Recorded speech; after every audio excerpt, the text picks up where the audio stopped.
The air tastes of salt and freedom. That's the first thing I notice. For 30 years, the air I breathed tasted of lemon-scented cleaning spray, fresh laundry, and the faint, ever-present aroma of whatever casserole was planned for dinner. But here on this balcony overlooking the turquoise expanse of the Gulf of Mexico, the air is different. It's wild and clean, and it belongs only to me. I take a slow sip of my cocktail. It's a margarita, the expensive kind, with a rim of coarse salt that glitters in the late afternoon sun. My hand doesn't shake. I thought it would, but it's perfectly steady. Below me, the gentle rhythm of the waves whispers against the white sand. It's a sound that promises nothing and forgives everything. They must be panicking by now. The thought comes unbidden a ghost at the feast. Mark, my husband of 35 years. David, my son, my only child. Jessica, his wife. They'll have noticed I'm gone. They'll have noticed the empty space where our life used to be. A part of me, a part I hadn't known existed until a few days ago, finds the thought grimly satisfying. They're wondering where I am. They're probably angry, confused. They might even be worried. But their worry comes too late. It's a debt collector knocking on the door of a house that's already been sold. They're asking why I left. They should be asking why I stayed for so long. Now they're frantic, asking why I'm not fighting for them. But the truth is, I am fighting. For the first time in my life, I'm fighting for me. It all started on a Tuesday afternoon, just 3 days ago. It started with a manila folder the color of weak tea and a silence that was louder than any scream. 3 days earlier, the doctor's office smelled of antiseptic and quiet dread. Dr. Evans had a kind face, but his eyes were full of a practiced sympathy that made my skin crawl. He slid the folder across his large mahogany desk. My name was typed neatly on the tab, Miller Helen. It looked like the name of a stranger. The biopsy results came back. Helen, he said, his voice gentle. Too gentle. I'm afraid it's not the news we were hoping for. I just stared at the folder. I didn't need to open it. The news was already in the room with us, a third person sitting in the empty chair beside me. It was in the way Dr. Evans folded his hands on his desk, in the way he avoided looking directly at my face. It's ovarian cancer, he continued, his words precise and clinical. Stage 3. The cells are aggressive, but we have a very clear treatment plan we can start immediately. Chemotherapy followed by surgery. The success rates are... His voice became a low hum, like a refrigerator in an empty house. The words were there, aggressive chemotherapy survival rates, but they didn't connect. They were just sounds. My mind had detached, floating somewhere up near the ceiling, looking down at this 58-year-old woman in a beige cardigan who was being told her life was now a fight. I felt a strange, disconnected pity for her. She looked so tired. I don't remember asking any questions. I don't remember much of what he said after that. I just remember the weight of the folder in my hands as I walked out. It wasn't heavy, just a few sheets of paper, but it felt like a gravestone. The drive home was surreal. The sun was shining. People were out walking their dogs. Kids were riding their bikes. The world hadn't stopped. It hadn't even paused. It felt like a personal insult. How could the sun be so bright when a shadow had just fallen over my entire life? I pulled into the driveway of the house I'd lived in for 3 decades. It was a beautiful 2-story colonial with a perfectly manicured lawn and a porch swing Mark and I had installed on our 10th anniversary. I had painted the shutters myself, a cheerful robin's egg blue. Every inch of that house was a testament to my care, my effort, my life. I had polished its floors, mended its curtains, filled its rooms with the smell of baking bread. It was my masterpiece. And as I looked at it holding the folder that contained my potential death sentence, I realized it was also my cage. Inside the house was silent and immaculate. I walked into the kitchen, the heart of our home. The granite countertops gleamed under the recessed lighting. I had insisted on that granite. Mark had said it was an extravagance, but I had wanted it. It was one of the few battles I'd ever won. I stood there for a long moment. Then, with a deliberation that surprised even me, I placed the manila folder in the very center of the kitchen island. right next to the polished wooden bowl where we kept the mail. It was impossible to miss. It was a statement, a test. I didn't know what I was testing exactly. I just knew I needed to see what would happen next. I went upstairs, lay down on my perfectly made bed, and waited. An hour later, I heard Mark's car in the driveway. I heard the front door open and close, the familiar thud of his briefcase on the floor. He walked into the kitchen, his footsteps heavy. I listened, my breath held tight in my chest. "Helen," he called out. "I'm home." I heard the refrigerator open the clink of a bottle. I waited. He walked to the bottom of the stairs. "Helen, long day. Thompson is driving me up the wall." I didn't answer. I just listened. He sighed, a sound of weary frustration I knew so well. I heard him walk back into the kitchen. I heard him rustling through the mail. And then I heard a soft sliding sound. The sound of a folder being pushed aside. A few minutes later, he came upstairs. He saw me lying on the bed and his face softened a little. "Hey," he said. "Tired?" I just nodded. "Yeah, me too," he said, loosening his tie. "What's for dinner? I'm starving." He didn't mention the folder. He had walked into the kitchen. He had stood right in front of it. He had physically moved it to get to the mail. And he said nothing. It wasn't that he hadn't seen it. It was that he had chosen not to. He had seen a potential problem, a disruption to his comfortable routine, and his mind had simply edited it out. My body was a house he lived in, and he didn't want to know about the cracks in the foundation. The hurt was a physical thing, a cold stone settling in my stomach. It was worse than the doctor's words. The cancer was an attack on my body. This was an attack on my soul. The next day, the folder was still there. I left it. I cleaned around it. I dusted the granite island, carefully lifting the folder and placing it back in its exact spot. It had become a silent monument to my invisibility. That evening, my son David, his wife Jessica, and my 2 grandchildren, 6-year-old Leo and 4-year-old Mia, came for our weekly dinner. The house filled with noise and life.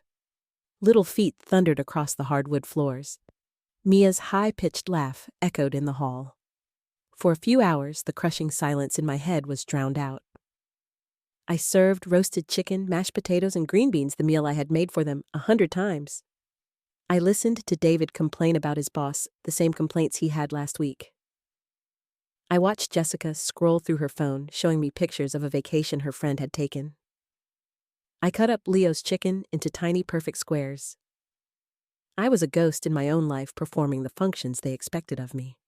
During a lull in the conversation, Jessica leaned against the kitchen island, waiting for me to pour her another glass of wine. She picked up the folder. "Oh, what's this?" she asked, her brow furrowed for a split second. "Looks important." My heart stopped. This was it. Someone had finally seen it. Someone would ask. "It's—" I started to say, my voice tight. But before I could finish, Leo came running in from the living room. "Grandma Mia took my Lego car. Tell her to give it back." Jessica's attention snapped away from the folder in her hand. "Mia, be nice to your brother," she called out, her voice distracted. She placed the folder back on the counter, not in the center where I had put it, but off to the side near the sink. Her focus was gone. The moment was gone. The folder and the terrifying truth it held had been dismissed as easily as a piece of junk mail. She didn't ask again. No one did. They ate the dinner I cooked. They talked about their lives, their jobs, their weekend plans. They created a mess that I would clean up after they left. And all the while, the folder sat on the edge of the counter, a silent, screaming testament to the fact that I wasn't really there. I was a service, a convenience, a background character in the story of their lives. After they left, I stood alone in the quiet kitchen. The remnants of the meal were all around me. Dirty plates, crumpled napkins, a half-empty bottle of wine. I looked at the folder now, slightly askew, a smudge of something sticky on its corner. The cold stone of hurt in my stomach was changing. It was hardening, sharpening. The shock was gone.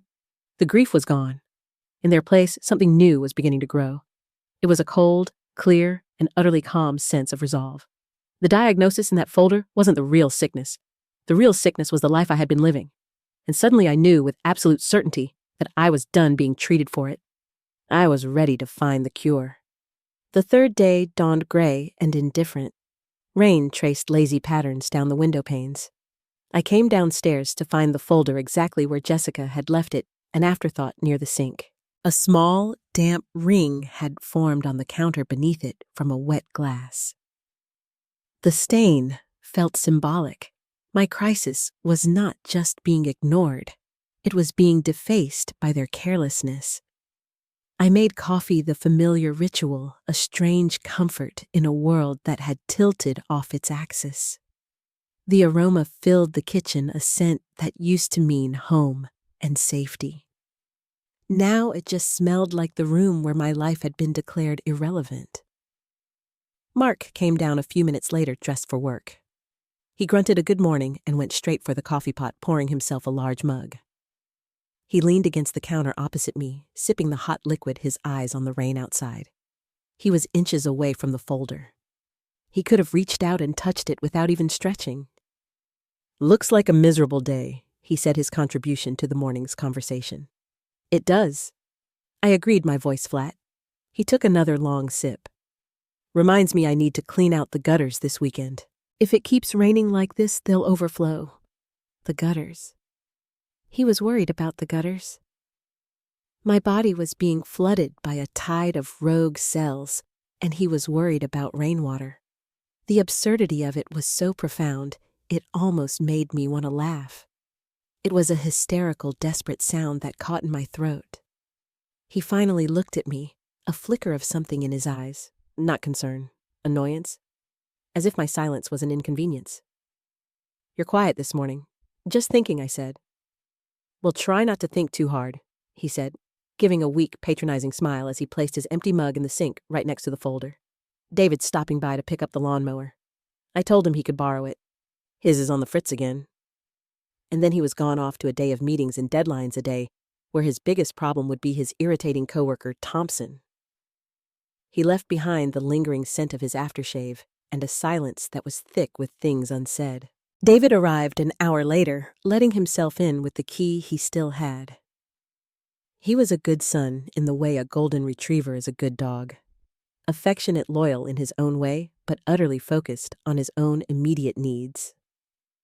"Hey, Mom," he said, kissing my cheek before heading straight for the refrigerator.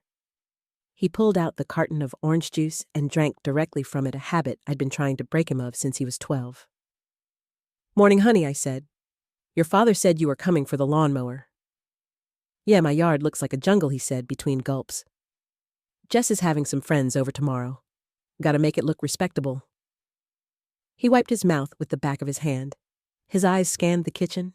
For a terrifying, hopeful second, I thought he was looking at the folder. But then he said, "Any leftover coffee?" I pointed to the pot. He poured a cup, adding 3 spoonfuls of sugar. As he stirred it, his elbow bumped the folder, pushing it even closer to the edge of the counter. He didn't notice. He sat at the kitchen table, the table where he'd done his homework as a boy, where I'd soothed fevers and celebrated birthdays. He talked about his own life, his stress at work, his plans to take the kids to a water park, his car needing new tires. It was a monologue of mundane anxieties. I was his audience, a sounding board, a feature of the room like the wallpaper. It was in that moment, watching my son stir his coffee, his face a mask of casual self-absorption, that the final piece of the puzzle clicked into place. The cold resolve in my gut solidified into something unbreakable. I had been wrong. They didn't see the folder and choose to ignore it. It was something far worse. They saw it, and their brains, conditioned by 3 decades of my tireless competence, had assessed it and filed it away under things Helen will handle. They didn't see a wife or a mother in crisis. They saw a problem for their primary caregiver to solve an issue that might disrupt the seamless flow of their own lives. My potential death was an administrative task I was expected to manage quietly on my own so that the lawn could still be mowed and dinners would still be served. They weren't ignoring my pain. They were delegating it back to me. The realization didn't hurt anymore. The capacity for that kind of hurt had been burned out of me over the last 3 days. All I felt was a profound, almost serene clarity. You cannot be let down by people who were never holding you up in the first place. David finished his coffee. All right, I gotta run. Where's the mower at? In the garage, I said, my voice even. The gas can is next to it. Great, thanks, Mom. You're a lifesaver, he said, ruffling my hair as he walked past. A lifesaver. The irony was a blade twisting in my chest. After he left, the house fell silent again. But this time, the silence was different. It wasn't empty. It was full of possibility. It was the quiet of a chessboard before the first move. I walked to the kitchen island and picked up the folder. I looked at my own name on the tab. Miller Helen. It was the name of the woman I used to be. The woman who would have cried. The woman who would have confronted them, begged them to see her to care. The woman who would have dutifully started the chemotherapy fighting to stay alive for them so she could continue to be their maid, their cook, their gardener, their ever-present invisible support system. That woman died in this kitchen over the last 72 hours. I walked out of the kitchen, leaving the dirty coffee mugs in the sink. I went into the small office. Mark and I shared a room filled with bills and tax documents. I sat down at the desk and picked up the phone. My hand was perfectly steady. My first call was to a company whose Sunsowa's slogan I'd seen on a billboard 100 times. We buy ugly houses, fast cash. My house wasn't ugly, it was beautiful, but the sentiment was what I needed. Speed, a clean break. A cheerful voice answered on the second ring. Good morning, I said, my voice clear and firm. My name is Helen Miller. I'd like to get a cash offer on my home. I need to sell it as quickly as possible. There was no hesitation. The woman on the other end launched into her script, explaining the process. An assessor would come tomorrow. An offer would be made within 24 hours. We could close in as little as a week. That sounds perfect, I said. My second call was to my bank. I spoke to a personal banker and explained in calm, measured tones that I wanted to liquidate a portion of my joint savings account and transfer the funds, along with all of my personal inheritance from my mother, into a new, individual account under my name only. There was a pause on the other end of the line, the sound of polite, professional surprise. I held my ground, answered his questions, and scheduled an appointment for the next morning. My third call was to a travel agency that specialized in long-term luxury stays. I described what I was looking for: a place by the sea, a place with a balcony and a view, a place where no one knew my name, a place called Serenity Cove. When I hung up the phone, the sun had finally broken through the clouds. A single bright beam cut through the window and landed on my hands, which were folded peacefully on the desk. I had spent my entire adult life building a home for my family. Now I was going to buy my freedom with it. I looked at the manila folder I had placed on the desk beside me. It was no longer a death sentence. It was a passport. Mark and David weren't asking me to fight for them. They were asking me to die for them quietly and without a fuss. And I had decided to do something else instead. I had decided to live.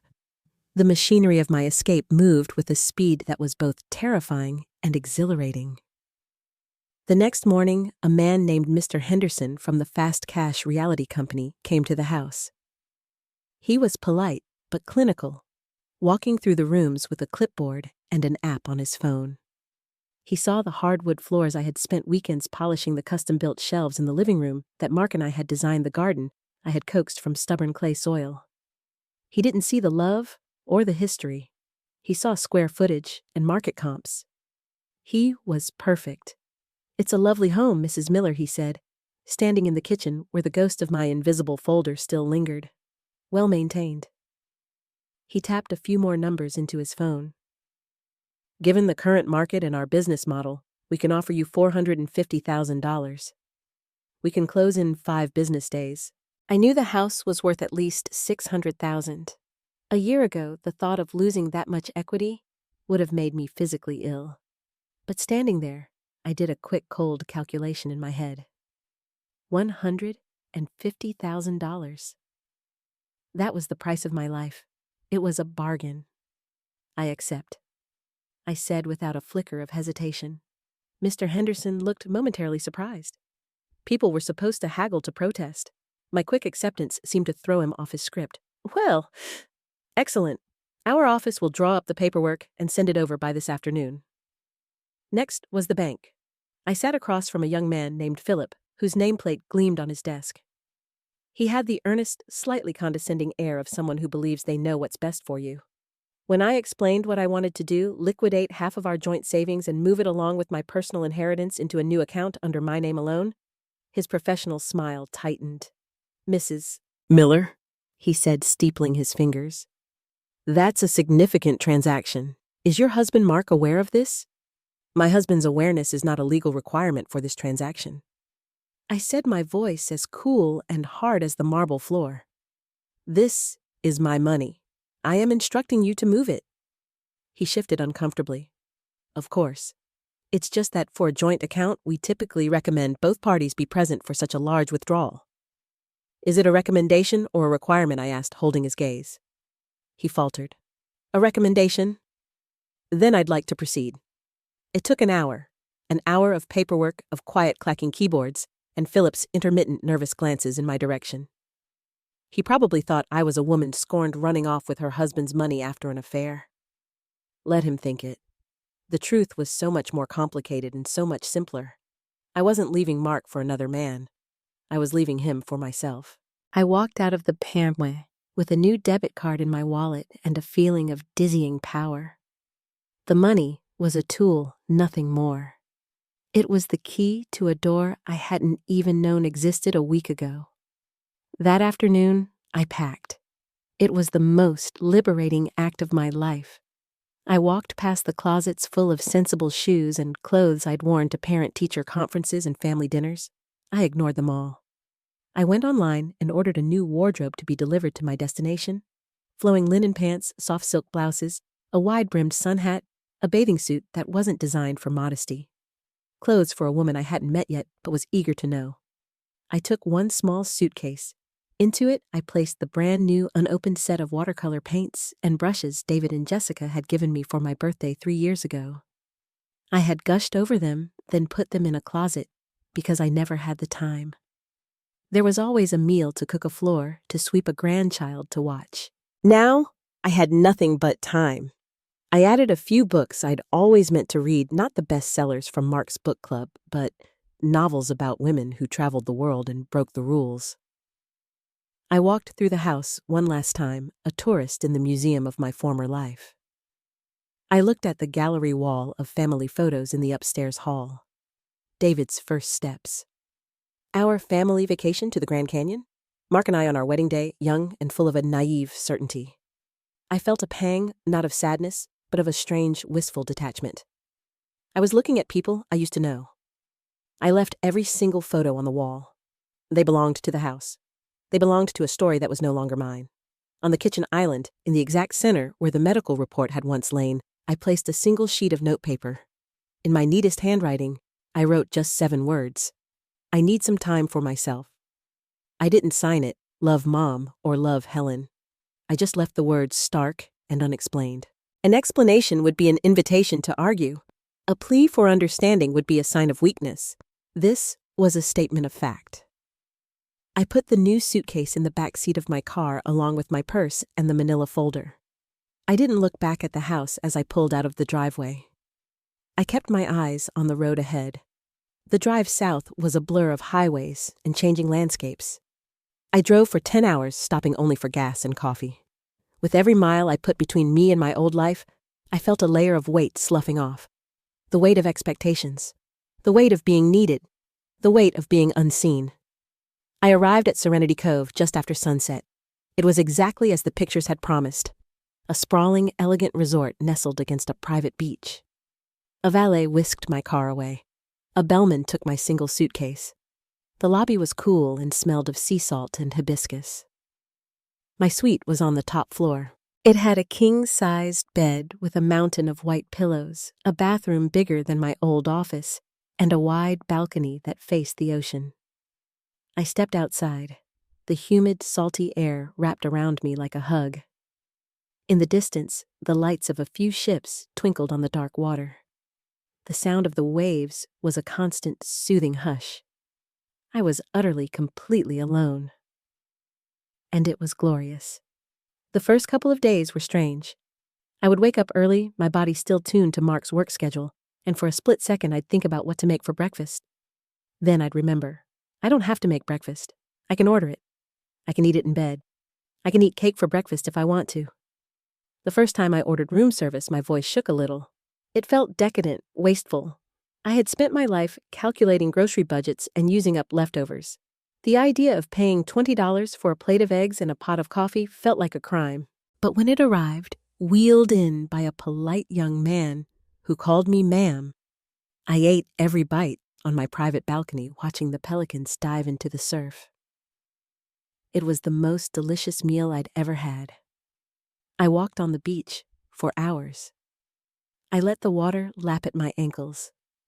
I collected seashells. I sat on the sand and watched the tide come in a relentless, powerful force that answered to no one. I felt a kinship with it. I didn't think about the cancer. I didn't think about the chemotherapy that awaited me. That was a problem for the future, a future I would face on my own terms. For now, I was focused on the simple, radical act of existing. I was learning a new language, the language of I want instead of I should. I want to take a nap in the middle of the afternoon. I want to read a book for 3 hours without interruption. I want to sit here and do absolutely nothing at all. This was my new life. It was quiet. It was selfish. It was mine. The panic from my family would come. I knew that. It was inevitable. But for now, there was only the sun, the sea, and the profound, deafening, beautiful silence. I was finally fighting, and this was what the first victory felt like. The silence lasted for 4 perfect days. On the 5th day, my phone rang. I was sitting on the balcony sketching the outline of a seabird in a new pad, the watercolor set open beside me. The caller ID flashed a name I knew would eventually appear, Mark. I let it ring. I watched the phone vibrate on the small glass table, an angry buzzing insect in my tranquil paradise. It rang until it went to voicemail. I took a slow breath and went back to my sketch. The bird's wing wasn't quite right. A minute later, a text message notification chimed. Helen, where are you? Call me immediately. Another text. The house has a sold sign in the yard? What the hell is going on? And another. This isn't funny. Are you okay? That last one, the pretense of concern, was almost comical. He wasn't asking if I was okay. He was asking if the carefully constructed reality he lived in was okay. The answer was no. I put the phone on silent and turned it face down on the table. I picked up my brush, dipped it in a pool of watery blue, and touched it to the paper. The color bled across the page, soft and uncontrollable, just like my new life. The calls and texts became a relentless barrage over the next few hours, first from Mark, then from David. Their tones shifted in a predictable, fascinating pattern. First came confusion. Mom, Dad said you left. Where did you go? Then came disbelief, particularly about the house. Mom, Jessica is freaking out. You sold the house. Our house without telling anyone. Then came the anger, hot and accusatory. Helen, this is insane. You've emptied half the savings. I'm getting calls from the bank. You can't just do this. That was Mark. And from David. What were you thinking? That was our home? Leo and Mia's grandparents' house. How could you be so selfish? The word selfish struck me. For 35 years, I had put their needs, their wants, their comfort before my own. I had missed my sister's wedding because David had the chicken pox. I had given up a part-time job at a local art gallery that I loved because Mark got a promotion and needed me to be more available for his work dinners. I had poured every ounce of my energy into being the perfect wife and mother. The one time I chose myself, the one time I put my own survival first, I was selfish. The accusation didn't sting, it clarified. It was the final confirmation that I had done the right thing. I let them spin out in their panic-fueled vortex 1,000 miles away. I finished my painting of the bird. It was clumsy and amateurish, but it was mine. I ordered a glass of chilled white wine from room service and took a long, hot bath. As the steam filled the room, I thought about their chaos. Mark, who probably couldn't find the coffee filters. David and Jessica, who would now have to pay for a babysitter. The monumental inconvenience my existence and now my absence had caused them. The next day I answered. It was David. His voice was a raw mix of fury and a childlike whine. "Mom, finally! Where are you? What is going on?" "I'm fine, David," I said, my voice calm. I was sitting on a lounge chair by the resort's infinity pool, watching the water blend into the horizon. "Fine. You're fine. You sell our home, you disappear, and you're fine. We've been going out of our minds. You're home." I asked, a gentle curiosity in my tone. "I didn't realize you lived there. I thought you had your own house." He was flustered.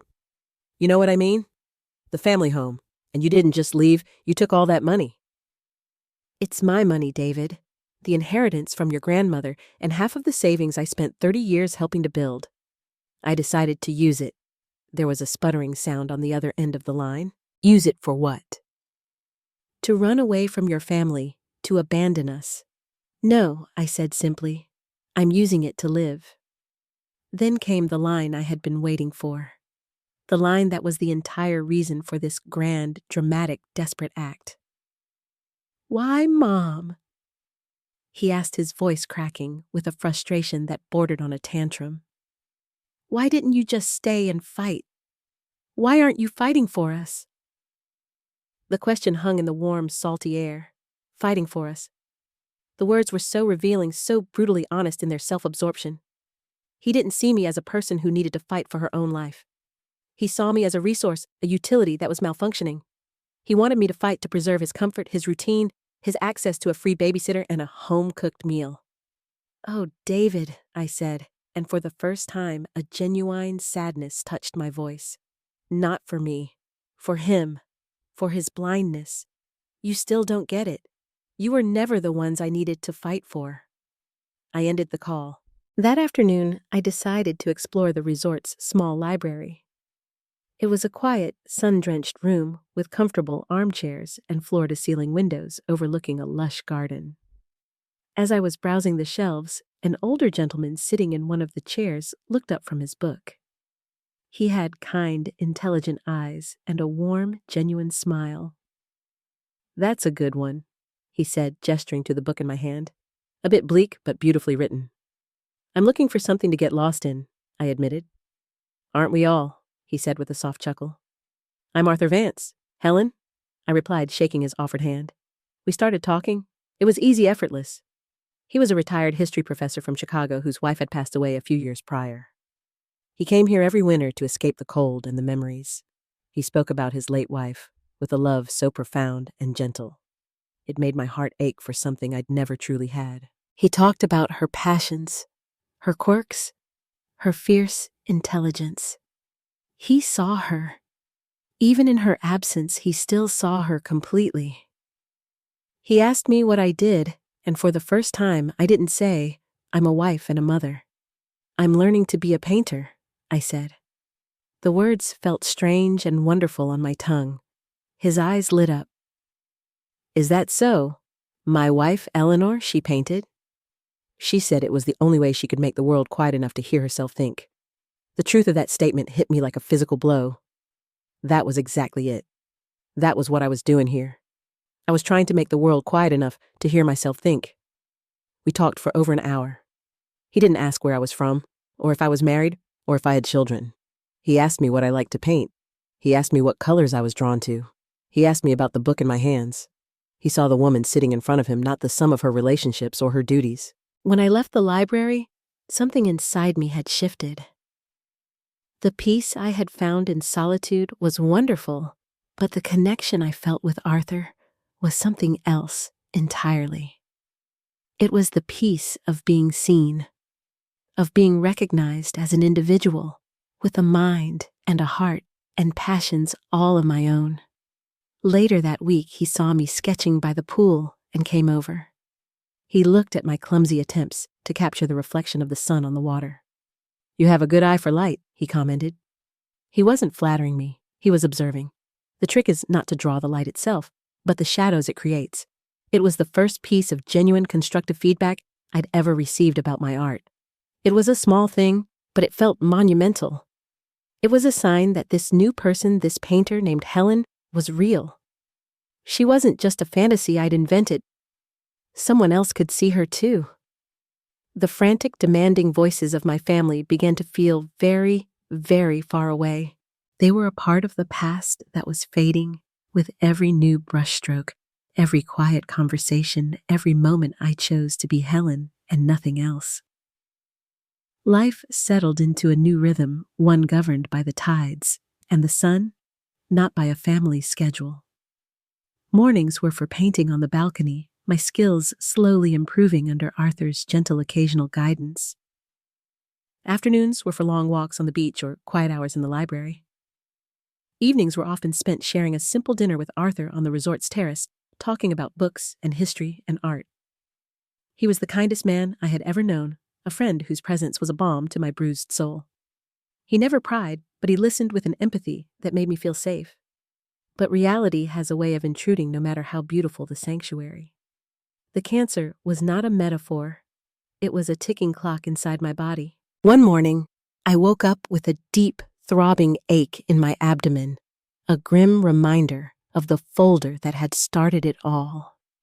It wasn't the sharp pain of an injury, but a heavy, persistent presence, a signal from the traitors within. I lay in the soft, luxurious bed, the silk sheets suddenly feeling cold and foreign, and for the first time since arriving, I felt a tremor of real fear. Freedom was a powerful anesthetic, but it couldn't cure me. The pain was a summons pulling me back to the world of doctors and treatments. I had run away from my family's suffocating indifference, but I couldn't run away from my own biology. I made an appointment with an oncologist at a highly rated cancer center in a nearby city. I used my new name, Helen Vance, a small private nod to the friend who had helped me rediscover myself.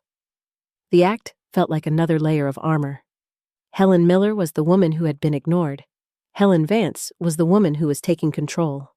The doctor, a woman named Dr. Anya Sharma, was brilliant and direct. She reviewed the records I'd brought with me, her expression serious but not pitying. "Stage 3 is serious, Helen, but it is not a death sentence," she said, her voice firm. "Your previous doctor's proposed treatment plan is sound. Aggressive chemotherapy to shrink the tumors followed by surgery. We can start as soon as you're ready." "I'm ready," I said, and I was surprised by the strength in my own voice. There was no hesitation. The fight David had accused me of abandoning was about to begin. But it was my fight, on my terms, in my time. The first chemo session was brutal. It stripped me of my energy, left a metallic taste in my mouth, and sent waves of nausea through me. I drove myself back to the resort feeling weak and hollowed out as if I were a fragile shell. I had expected to feel strong and defiant, but I just felt sick and profoundly alone. The grand gesture of my escape suddenly felt foolish and naive. What was I doing here, trying to face this monster by myself? I made it back to my suite and collapsed onto the bed, the beautiful view from my balcony mocking my misery. The fear I'd felt before returned sharp and cold. Maybe they were right. Maybe I was selfish and reckless. Maybe I should have stayed. There was a soft knock on the door. I ignored it. I didn't have the strength to deal with anyone. The knock came again, more insistent this time. "Helen." "It's Arthur. I brought you some soup from the restaurant. I thought you might not feel up to going out." Tears pricked my eyes. He had known I had an appointment. I had told him I was going for some tests, unwilling to speak the word chemotherapy out loud yet. But he had understood. He had seen the fatigue I was trying to hide, the fear behind my brave face. I dragged myself to the door and opened it. He stood there, holding a tray with a steaming bowl of broth, some crackers, and a glass of ginger ale. He didn't flinch at my pale, drawn face. His own was filled with a quiet, deep-seated compassion. "Rough day at the testing facility," he asked gently. I could only nod, my throat too tight to speak. "I understand," he said. "Eleanor had her battles too. Let me just put this down for you. You don't have to eat it. Just know it's here." He set the tray on the table and turned to leave. He didn't push. He didn't offer platitudes or unsolicited advice. He just offered a simple act of kindness. "Arthur," I said, my voice a croak. "Thank you. Anytime, Helen," he said, giving me a small, sad smile. "Anytime." His quiet support was a lifeline. It was the opposite of my family's loud, demanding need. They had wanted me to be strong for them. Arthur was simply helping me be strong for myself, but my carefully constructed peace was about to be shattered. 2 days later, as I was sitting in a shaded cabana by the pool, trying to read, but mostly just trying not to feel sick, I saw them. They were walking out of the main lobby, blinking in the bright Florida sun. Mark and David, my husband and my son. They looked rumpled and stressed, their northern pallor out of place amongst the tan, relaxed guests. Mark was scanning the pool area with a grim, determined expression. David was a step behind him, his face a mixture of anger and anxiety. My blood ran cold. The air, which had tasted of freedom, suddenly felt suffocating. They had found me. The sanctuary had been breached. The invaders were here. Mark saw me first. His eyes narrowed, and he started walking towards me, his stride long and purposeful. David followed, his expression hardening when he saw me. The few other people around the pool looked up, sensing the shift in the atmosphere. The relaxed quiet was replaced by a tense, impending confrontation. This was the moment I had been running from, and on some level preparing for. My first instinct was to flee, to gather my things and disappear back into the anonymity of my suite. But then I looked at their faces, at the entitlement in Mark's eyes, at the petulant anger in David's. And I remembered the woman who had collapsed in her room 2 days ago, feeling weak and alone. I remembered Arthur's simple kindness. I wasn't that woman anymore. I had a friend. I had a plan. I had a name they didn't even know. I was Helen Vance. And Helen Vance didn't run. I stayed seated in the cabana. I took a slow sip of my water. I picked up my book and placed it deliberately on the table beside me. I squared my shoulders and lifted my chin. I watched them approach, 2 ghosts from a past life, intent on dragging me back to a grave I had just managed to crawl out of. The battle was no longer just inside my body. It was here, now under the brilliant, unforgiving sun, and I would not be the only one to walk away with scars. They stopped in front of my cabana, blocking the sun. Mark loomed over me, his face flushed with a mixture of anger and relief. David stood beside him, arms crossed over his chest, looking like a teenager being forced to apologize. Helen Mark's voice was low and strained, a tightly controlled explosion. "What is this circus? We've been worried sick." Worried, I asked, my voice surprisingly steady. I didn't get up. I made him look down at me. It was a small but significant shift in our lifelong dynamic. "You've been inconvenienced. There's a difference." Inconvenienced, David burst out, unable to contain himself. "Mom, you sold our house. You vanished. We had to hire a private investigator to find you at this glorified country club, so you could track me down like a fugitive." I countered, my gaze shifting to my son. "Did it ever occur to either of you to wonder why I left instead of just being angry that I did?" "We know why you left," Mark said, gesturing impatiently. "You were upset. We get it. You found out you were sick and you panicked. But this is not the way to handle it. Running away solves nothing. You should have come to us. We're your family." The hypocrisy was so staggering it was almost breathtaking. They stood there accusing me of running away from a problem they themselves had refused to even acknowledge. The calm I had cultivated over the past few weeks solidified into a core of pure, cold steel. "Let me be very clear," I said, and my voice had an edge to it now, a sharpness they had never heard before. I finally stood up so I could look them both in the eye. I did not run away because I have cancer. I ran away because for 3 days, my diagnosis, the most terrifying news of my life, sat on the kitchen island, and neither of you so much as asked about it. I saw a flicker of something in their eyes. Not guilt, not yet. Just confusion. They were trying to process the information to fit it into their narrative, where they were the victims of my irrational behavior. "The folder," David said, his brow furrowed. "That manila folder, that's what this is about." "That folder contained the biopsy results," I said, my voice dropping each word precise and heavy. "It said I had stage 3 ovarian cancer. It sat there in the heart of our home for 72 hours. Mark, you pushed it aside to get your keys. Jessica picked it up and put it down when Leo needed her. David, you bumped into it on your way to get coffee. It was there. I was there. And you all chose to look right through me." The truth landed in the space between us with a deafening thud. I watched their faces change. Mark's blustering anger deflated slightly, replaced by a dawning, uncomfortable memory. David's defensive posture slackened, his mouth parting slightly as he replayed the scene in his head. They were finally seeing it. Not my side of the story, but the story itself. The plain, unvarnished facts of their own negligence. I thought it was just some paperwork, Mark stammered, his gaze dropping to the pristine sand. Bills or something for the house. You thought I repeated, but you didn't ask. You didn't look. You saw a potential disruption to your comfortable life, a problem you didn't want to deal with, and you simply willed it invisible. And in doing so, you made me invisible. I turned to David. You asked me why I wasn't fighting for you. That phone call was the moment I knew I had done the right thing. You saw my illness as an attack on your support system. You wanted me to fight not for my life, but for your lifestyle. David flushed a deep, painful red. He looked ashamed. For the first time, truly ashamed. This, I said, gesturing around me at the palm trees, the sparkling pool, the endless blue sky, is not a vacation. This is my battleground. I am fighting Mark. But I'm not fighting for the woman who cooked your meals and washed your clothes. I'm not fighting to be the family's unpaid manager and emotional caretaker. I am fighting for Helen. Just Helen. The woman you both forgot existed.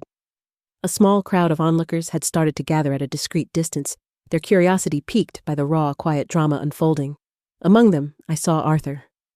He was standing near the entrance to the library, watching with the look of profound sadness and support on his face. Seeing him gave me another surge of strength. I sold the house because it was a monument to a life of servitude I was no longer willing to lead, I continued. I took the money because I earned it, and I am using it to pay for the best medical care I can find and to live, really live, for whatever time I have left. I am doing all the things you are supposed to do for a person you love when they get sick. The only difference is I am doing them for myself. Mark looked utterly defeated. The anger was gone, replaced by a hollow gray exhaustion. He looked older than he had just 10 minutes ago. Helen? I didn't know. I swear I didn't know. No, you didn't, I said, and the anger in my own voice had softened into a deep, weary sadness. And that is the whole problem. You never bothered to. You took me for granted for 35 years? The cancer didn't cause this crack in our family. It just shone a light on how wide it had already become. Silence descended. The only sound was the gentle lapping of the pool water and the distant cry of a gull. Mark and David just stood there, stripped of their indignation, left with the ugly, naked truth of their own making. They had come here to retrieve a possession. They had found a person instead, and they had no idea what to do with her. So what now? David asked, his voice small, almost a whisper. Do you want us to leave?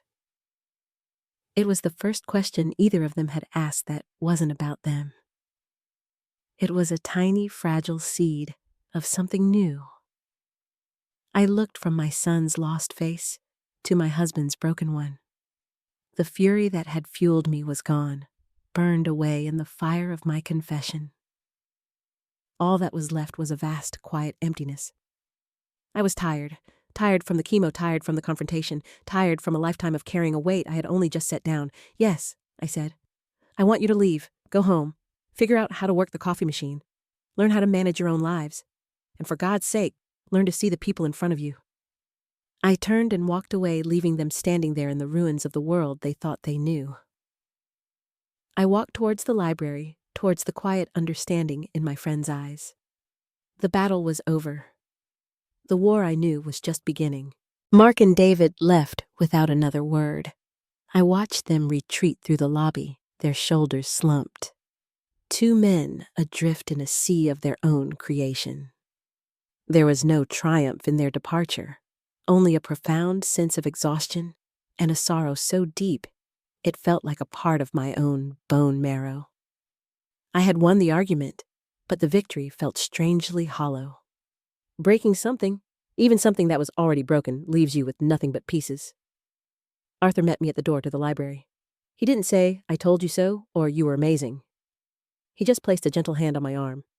"Come," he said softly. "Sit for a while." He led me to our usual armchairs by the window. He didn't speak. He just sat with me in the quiet, sun-drenched room. His silent companionship was more comforting than any words could have been. It was a presence that asked for nothing and offered everything. It was the antidote to the demanding, oblivious love I had known my whole life. In that moment, I understood that family isn't always about blood. Sometimes it's about the people who show up and sit with you in the dark. The weeks that followed were a blur of treatments and recovery. Chemotherapy was a relentless thief, stealing my energy, my appetite, and my hair. I would drive to the cancer center, a warrior heading into battle, and return to the resort, a ghost haunting the beautiful corridors. Some days, I was too weak to even walk to the beach. I would just sit on my balcony wrapped in a blanket and watch the waves, feeling the ebb and flow of the tide as a mirror to the sickness and health warring within me. Arthur was my constant. He would bring me soup when I couldn't eat, read to me when my eyes were too tired to focus, and sit with me in silence when that was all I could handle. He never treated me like a patient. He treated me like Helen. He would talk about history, about art, about the ridiculous plot of a movie he'd watched. He kept a small, precious flame of normalcy burning in the storm of my illness. My family, for the first time, was silent.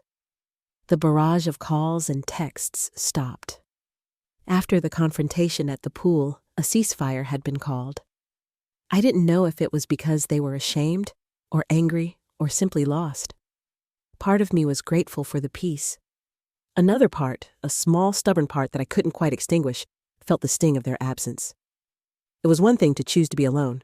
It was another to be left alone. Then, about a month after they had left, a package arrived for me at the front desk. It was a small, square box. There was no return address, but I knew who it was from. My hands trembled slightly as I opened it. Inside was a simple, handcrafted photo album. The cover was plain brown leather. The first page was a picture of the kitchen island in our old house. It was empty. Beneath it, in Mark's familiar, slightly messy handwriting, were 2 words, "We see." I turned the page.